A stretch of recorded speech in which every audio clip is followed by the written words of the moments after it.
Bonjour, alors dans cette vidéo, je vais vous proposer quelques repères et quelques chiffres qui vont vous guider dans le domaine des énergies intermittentes, donc principalement solaires et éoliennes, et dans le stockage de ces énergies pour que vous puissiez ensuite faire des choix mieux éclairés en matière d'investissement dans ces secteurs ou dans d'autres énergies lorsque l'occasion se présentera. Donc ce qu'on peut dire déjà en ordre de grandeur, hein, là je vous donne des chiffres de consommation totale de l'énergie en France. On est à, vous voyez, c'est des térawattheures, donc 7 térawattheures par jour en consommation totale d'énergie. Et en production, donc une primaire de nucléaire et d'énergie renouvelable, on est à peu près à 1400 TWh par jour. Il y a 1072 pour le nucléaire, 351 pour les énergies renouvelables et ça nous donne à peu près 4 ou 3,9 TWh par jour. En prix de vente, alors c'est assez homogène, enfin il n'y a pas de très très gros écarts selon les types d'énergie et selon les pays. On est toujours dans des fourchettes de prix de vente un peu partout dans le monde entre 10 et 30 centimes par kilowattheure, hein, les pays les plus chers étant l'Allemagne, qui ont eu le malheur d'introduire une énorme quantité d'énergie renouvelable dans leur grille énergétique et du coup ça leur pose des problèmes de pilotage hein, puisque ce sont des énergies intermittentes. D'autres pays qui ont choisi des énergies plus stables comme le nucléaire ont des coûts par contre plus bas comme la France par exemple. Au niveau du coût des énergies, alors là aussi, vous voyez que c'est à peu près, je vous donne là les chiffres en Europe, hein, donc on est à 7 centimes du kilowattheure pour le nucléaire, 7 centimes pour le gaz, 5,5 centimes pour l'éolien, 9 centimes offshore, 7 centimes pour le solaire, donc c'est presque pareil partout. Par contre, il y a une énorme différence, c'est que le nucléaire et le gaz ou d'autres énergies fossiles que le gaz sont complètement pilotables, on les produit quand on veut, à l'intensité qu'on veut, sans aucun besoin de stockage, alors que pour l'éolien et le solaire, évidemment, on a des productions qui se font plus ou moins anarchiquement, avec des pics, des creux où il n'y a rien. Et du coup, ça a beaucoup moins de valeur que les précédents. Donc, c'est pas parce que les coûts sont identiques à la production quand tout va bien qu'il faut se dire que l'éolien et le solaire, évidemment, sont au même niveau que le nucléaire et le gaz. Ce n'est absolument pas comparable en termes d'utilité énergétique. Alors, pour stocker maintenant les énergies intermittentes, il y a plein de solutions qui sont envisagées, hein, qui existent déjà d'ailleurs pour certaines. On a d'abord l'énergie potentielle, alors c'est principalement des stockages par gravité, parfois un tout petit peu d'énergie cinétique. En gros, le plus fréquent, ça va consister à surélever une masse. C'est souvent de l'eau qu'on va pomper dans un barrage en amont. Qui va être ensuite relargué et à la descente on va reproduire de l'électricité en faisant tourner des turbines et des générateurs. Ça fonctionne avec de l'air comprimé aussi, on va comprimer de l'air et ensuite le détendre pour retrouver l'électricité. Et on a quelques sociétés comme Energy Volt qui projettent carrément d'élever des blocs de béton ou de résidus de décharge, donc des agglomérés, pour construire des tours temporaires et les démonter, les redescendre ensuite pour restituer l'énergie. Bon, je vais vous montrer ce que ça donne à ce projet Energy Volt. Donc vous voyez, ils ont ici une solution qui se présente sous la forme d'un gros bâtiment dans lequel il y a des blocs qui sont successivement montés et redescendus pour restituer l'énergie potentielle qui a été emmagasinée au départ. Donc ça fonctionne avec un système de blocs. Ils ont aussi des tours carrément avec des espèces de grues qui montent et redescendent les blocs en fonction des besoins. Et ça permet en théorie de stocker de l'énergie. On a quelques solutions avec des grosses roues en béton, des volants d'inertie aussi qui peuvent éventuellement stocker de l'énergie. Et ensuite, évidemment, on a toutes les solutions chimiques, principalement les batteries, un petit peu l'hydrogène aussi et les dérivés. Alors la solution de l'hydrogène, je l'ai regardée, c'est vraiment très peu intéressant parce que on perd beaucoup à produire l'hydrogène et ensuite on repère encore lorsqu'on retransforme l'hydrogène en électricité et finalement au bout du compte on va perdre quasiment 70% de l'énergie initiale dans les transformations successives donc l'électrolyse pour produire l'hydrogène, ensuite retransformer l'hydrogène en électricité. Bon, par contre, les batteries, elles ont un rendement qui atteint 85-90%, donc là, on perd quand même beaucoup moins d'énergie au bout du compte. Donc voilà un petit peu les solutions. Alors, ce qui est intéressant, c'est maintenant de voir combien ça coûte aujourd'hui. Alors là, on a une référence qui est le projet de Tesla, le produit qui est déjà un produit commercialisable, donc il s'appelle Megapack. Et les coûts de stockage sont de l'ordre de $300 par kilowattheure. Donc c'est mentionné on va regarder où est ce produit Tesla Megapack. Voilà, donc c'est ici. Donc c'est expliqué là. C'est une grosse centrale de batterie. Et le coût mentionné est de l'ordre de $280 par kilowattheure auquel il faut ajouter encore quelques petits coûts additionnels. Donc j'ai donné une référence à $300 par kilowattheure. Ce $300 par kilowattheure, si on revient précédemment au prix de l'énergie, vous voyez qu'on était à des niveaux de 5-7 centimes, donc 0,05, 0,07 dollars. On est sur des niveaux qui sont quand même 5000 fois plus importants. Donc c'est quand même vraiment considérable donc, par rapport au prix de l'électricité produite. Donc 5000 fois plus, ça veut dire qu'il faudrait 5000 cycles charge-décharge pour arriver à rentabiliser un petit peu, c'est-à-dire à faire simplement en sorte que le prix de l'énergie se mette à doubler par rapport à une solution sans stockage. 5000 cycles, c'est absolument pas ce que peuvent encaisser les batteries utilisées par Tesla, les batteries lithium-ion. On a l'habitude de dire sur les voitures qu'au bout d'un millier de cycles, elles sont déjà en grande partie dégradées. Donc vous voyez que c'est pas encore au point, on en est très loin. Il y a une étude qui a été faite pour voir qu'est-ce qu'il faudrait pour qu'on puisse avoir un système rentable en utilisant que de l'énergie renouvelable en source de production électrique. Il faudrait des coûts de stockage de 10 à 20 dollars par kilowattheure si on voulait du tout énergie renouvelable. Et si on voulait une majorité d'énergie renouvelable, en fait, il faudrait déjà des prix de l'ordre de 100 dollars par kilowattheure, à condition d'accepter qu'on ait un petit peu de centrale à gaz à côté, par exemple, pour piloter les manques qui arriveront forcément avec du solaire et de l'éolien. Donc voilà, en ordre de grandeur, où on en est. Avec la technologie lithium-ion qui est utilisée par Tesla et qui est la technologie vraiment disponible partout aujourd'hui, les marges de progrès, elles risquent d'être limitées.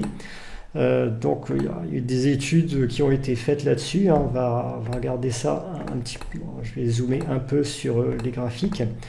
Donc vous voyez que les coûts de production, les coûts de stockage envisagés, aujourd'hui je vous disais on est aux alentours de 300 dollars par kilowattheure avec Tesla. Vous voyez que dans une dizaine d'années on serait à 200 dollars, aux environs de 200 dollars. Donc ça reste assez loin de ce qu'il faudrait pour que les énergies renouvelables avec stockage deviennent rentables et compétitives par rapport aux solutions efficaces aujourd'hui que sont l'énergie nucléaire qui n'émet pas de CO2 et évidemment les énergies fossiles comme les centrales à gaz. Donc voilà quelques repères. Alors bien sûr, on a des solutions en cours de développement, il y a des projets. Le projet dont je vous parlais, Energy Volt, qui montait ces blocs de béton ou d'agglomérés dans des grosses tours, pour l'instant, ils ont un coût envisagé de 200 dollars par kilowattheure avec leur gros démonstrateur qui est projeté en Suisse. Peut-être que ça descendra un peu, mais pour l'instant, on n'est pas encore au niveau où il faudrait. Il y a une société qui s'appelle ESS qui est subventionnée par le gouvernement américain, dans laquelle il y a des investisseurs, Bill Gates et autres, qui ont pris part au capital. Ils envisagent des coûts de 125 dollars par kilowattheure. Donc là, on commence à s'approcher un petit peu de la limite qu'il faudrait, que je vous citais précédemment, sans y être tout à fait. Et on a ensuite des sociétés comme Form Energy qui visent un objectif à 20 dollars avec des batteries à flux. Donc les batteries à flux sont des batteries qui sont très encombrantes, qui ne peuvent pas trop être utilisées dans des voitures par exemple, mais par contre qui auraient des coûts de production et d'entretien très bas. Et pour des solutions de stockage de centrales où on a de la place, ça ne poserait pas de problème majeur. Pour l'instant, il n'y a pas de démonstrateur sur cette société Form Energy. On a des investisseurs qui sont entrés au capital, mais pour l'instant, ils ne font que des affirmations dans le vide. Il n'y a pas encore de preuve du concept de ce qu'ils annoncent. Donc ils ont un site internet, ils expliquent ce qu'ils veulent faire. Mais jusque-là, il n'y a aucun démonstrateur public. Ils disent vouloir garder leur secret pour l'instant, ne pas diffuser au public pour protéger leur savoir. Mais enfin, on aimerait quand même avoir quelques preuves de leur affirmation. Au niveau, il y a un autre axe de recherche que les batteries à flux dont je vous parlais. Donc les deux sociétés ESS, Form Energy, sont des batteries à flux. On a ensuite les batteries solid state qui sont aussi envisagées comme l'avenir des batteries pour les voitures. Là, j'ai beaucoup cherché, j'ai pas trouvé d'informations sur les coûts de production. On est encore au stade de recherche pure. C'est quasiment impossible d'évaluer le coût de production, le coût de stockage que proposeraient ces batteries. Il y a quelques références où des chercheurs disent pouvoir un jour arriver à moins de 50 dollars, donc ça serait très bien s'ils y arrivent, mais pour l'instant, on n'a encore rien de concret à ce niveau-là. Donc voilà un petit peu pour ce tour d'horizon. Je vais vous proposer un petit calcul maintenant sur la base des coûts proposés par le Megapack de Tesla, c'est-à-dire 300 dollars par kilowattheure. Comme je vous le disais, aujourd'hui on consomme en électricité à peu près 4 TWh par jour, 3,9 milliards de kilowattheures si on convertit. Si on veut stocker de l'énergie pour 12 heures, ça correspond à la durée d'une nuit par exemple pour de l'énergie solaire, donc c'est pas un chiffre que j'ai pris au hasard. En sachant que dans le monde réel, il y a notamment en hiver en France, on peut avoir plusieurs jours sans soleil, sans vent.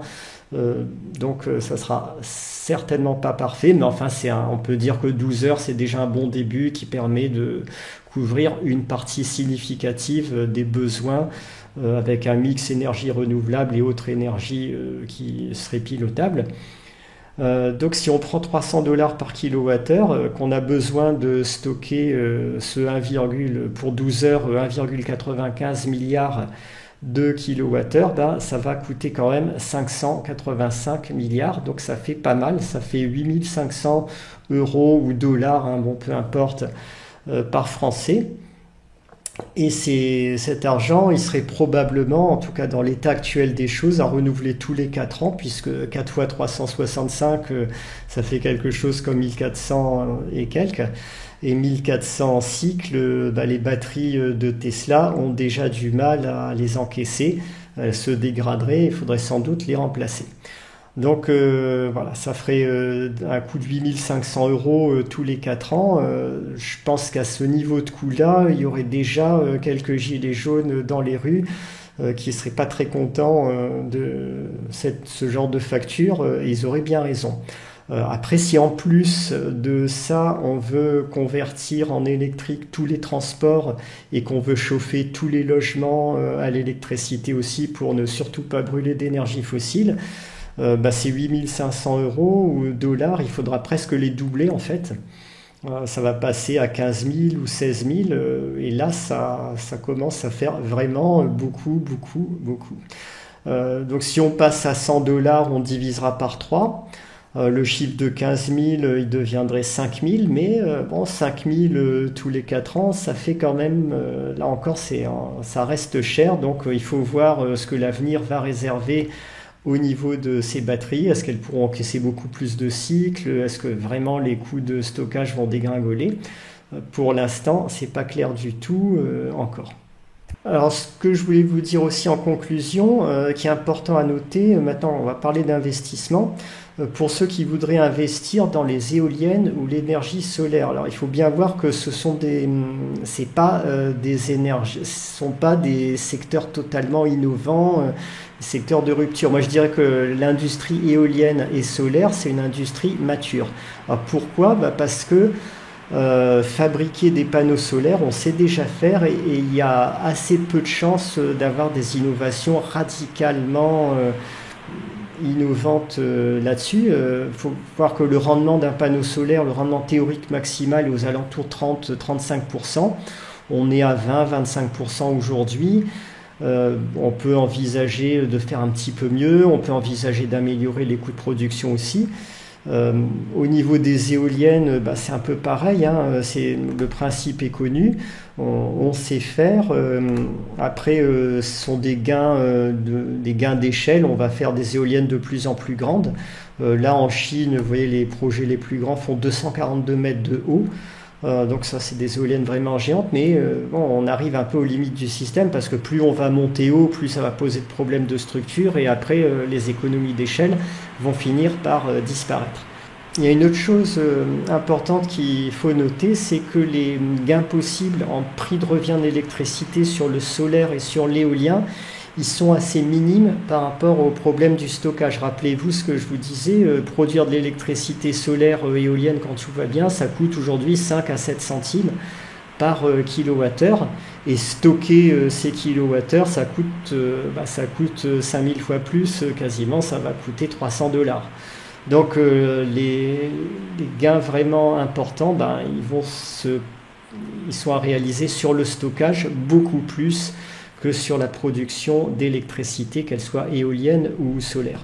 Si on regarde les niveaux de valorisation des sociétés qui produisent aujourd'hui de l'énergie solaire ou éolienne, pour des industries qui sont, à mon avis, à maturité, c'est clairement, on est beaucoup trop cher.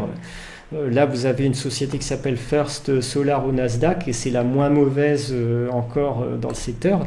Elle capitalise 3 fois son chiffre d'affaires. Elle a un ratio valeur d'entreprise sur EBITDA à 10. Bon, c'est acceptable, c'est pas extrême, mais c'est pas bon marché non plus. Et en PER, on est à 17. Bon, il n'y a rien de fracassant. En sachant que cette entreprise, elle fait aucune croissance. On est à, vous voyez, 3,37 milliards de chiffre d'affaires en 2012 et on est à 2,93 9 ans plus tard. Si on regarde du côté des éoliennes, alors il y a Vestas Wind qui est une société danoise. Alors là, par contre, il y a de la croissance, effectivement. On a de plus en plus d'éoliennes en construction en Europe. Donc le chiffre d'affaires a doublé en l'espace de 7 ans. Bon, c'est pas mal, mais je peux vous trouver des tas de mid-caps de croissance qui font ce genre de chiffres. J'en ai dans mon portefeuille PA offensif. J'en propose dans le portefeuille anti-effondrement du socialisme aussi. Cette société Vestas en capitalisation, vous voyez qu'on capitalise 6 fois les capitaux propres. On capitalise, le PER est à 32 fois, le ratio valeur d'entreprise sur EBITDA est à 14 fois, donc c'est des ratios qui sont extrêmement chers pour ce que c'est. C'est pas quelque chose que j'irai acheter facilement en tout cas. Après, on a des sociétés comme NextEra Energy qui produisent et commercialisent de l'énergie renouvelable aux États-Unis. Pareil, plus de 3 fois les capitaux propres, un PER de 50 fois. Et on capitalise 13 fois le chiffre d'affaires. C'est vraiment, c'est sérieusement cher. Donc voilà pour ce qu'on peut dire sur ce secteur des énergies renouvelables. Ce que je pense, c'est que les valorisations actuelles, elles ne prennent pas en compte le fait que ce sont des techniques à maturité et on a des valorisations trop élevées. Donc si on a à investir avec une stratégie de croissance offensive dans des technologies de rupture, il faut aller vers le stockage, il faut chercher des investissements dans le stockage en acceptant les énormes risques associés. Pour l'instant, c'est un milieu très foisonnant, comme vous avez vu, hein, on a les sociétés qui montent des blocs, on a des batteries à flux, on a les batteries solid state qui sont en cours de développement. Peut-être que dans une dizaine d'années, dans 8-10 ans, ça sera au point. Avant, il y a un gros risque, une grosse incertitude. Il y a sans doute pas mal d'argent à faire si on entre tôt sur le marché, mais voilà, c'est un peu comme Internet dans les années 90. On ne sait pas trop pour le moment qui va sortir gagnant, ou si quelqu'un sortira gagnant d'ailleurs. Donc voilà, après c'est à vous de voir, c'est un petit peu encore des tickets de loto aujourd'hui. Il y a quand même quelque chose qui est certain, c'est que dans tous les cas, le nucléaire il sort gagnant parce que c'est la seule solution établie, prouvée à bas coût pour produire de l'énergie sans émission de CO2. Vous aurez un lien ici vers une conférence TED. Alors c'est pas nuancé hein, comme toutes les conférences TED en général. On présente un seul point de vue. Malgré tout, ce que dit l'intervenant là est quand même très intéressant hein, sur le nucléaire. Il donne pas mal de faits qui sont vrais. Il n'y a rien à horizon de 10 ans, à mon avis, qui peut menacer la croissance du gaz. Et aujourd'hui, le fait est que les valorisations des compagnies pétrolières sont largement basses, qu'on a des rendements tout à fait attractifs, qu'on a très peu de risques à long terme en investissant dans ce secteur, contrairement au secteur des énergies renouvelables. Vous voyez ici le ratio entre les indices de valeur pétrolière et l'indice général des actions américains. On est vraiment dans un bas de cycle encore majeur, même donc malgré la hausse récente qui a été constatée. Donc pour moi, on a tout intérêt en ce moment à rester encore à investir dans les énergies type gazière pétrolière, un petit peu dans le nucléaire aussi. Et en surveillant attentivement, comme je vous le disais, ce qui se passe dans le secteur des batteries.